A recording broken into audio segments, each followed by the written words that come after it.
अवर कहो इतिहास को भगवंजस सुखदानी। हरिद्वार यात्री मिलाए तिन दर्शन जन केरे पाए। तिनको पूछा लखी रविदासा, जाहू कहाँ तुम्ही सुखरासा। ब्रह्मकुंड गंगा स्नाना, नहावन चल तहा हम जाना। तब रविदास बचनस भाखे, की जय काज हठी मन राखे। ऐक छिसाए हमारा लीजय, मेरा गंगा की पही दीजय। हमरे नाम नले ही पसारी, नहीं दीजय तुम ऐसे गरी। गुरु रविदास का नाम बनारस शहर और आसपास के इलाकों में बहुत प्रसिद्ध हो चुका था। एक बार कुछ यात्री पंडित गंगाराम के साथ हरिद्वार में कुंभ के पर्व पर ब्रह्मकुंड में स्नान करने जा रहे थे। जब वे बनारस पहुंचे तो उनके मन में प्रेम उमड़ आया कि गुरु रविदास से भेंट करके फिर आगे को चलेंगे। वे गुरु रविदास का निवास स्थान पूछकर सीर गोवर्धनपुर में पहुंच गए। सभी यात्री गुरु रविदास के दर्शन करके बहुत प्रसन्न हुए। गुरु रविदास ने पूछा कि कहिए आप कहां जा रहे हैं। पंडित गंगाराम ने बताया कि हम हरिद्वार में कुंभ स्नान के लिए जा रहे हैं। गुरु रविदास ने यात्रियों से कहा कि गंगा जी के लिए मेरी ओर से यह कसीरा ले जाओ और यह भेंट गंगा जी को तब देना जब वे हाथ निकाल कर लें, नहीं तो इसे वैसे ही मत देना। गुरु रविदास की भेंट लेकर यात्रीगण हरिद्वार की तरफ रवाना हो गए। कुछ दिनों में यात्रीगण हरिद्वार पहुंच गए। उन्होंने गंगा जी के तट पर यात्रियों की भारी भीड़ देखी। गंगा में स्नान करने के बाद पंडित गंगाराम ने कहा, हे माता गंगा जी, आपके लिए एक कसीरा भेंट के रूप में रविदास ने भेजी है। माता, अपना हाथ बाहर निकालें और इस भेंट को स्वीकार करें। यह सुनते ही गंगा जी प्रकट हो गई और हाथ बढ़ाकर उन्होंने कसीरा ले लिया।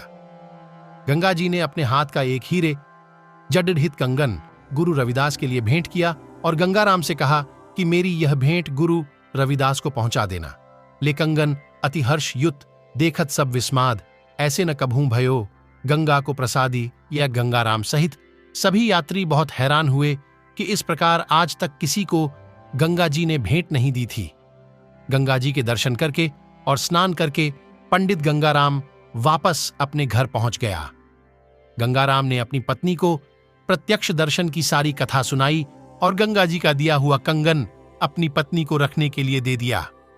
कुछ दिनों के बाद पंडित गंगाराम की पत्नी ने कहा कि इस कंगन को बाजार में बेच दिया जाए, यह बड़ी कीमत में बिक जाएगा।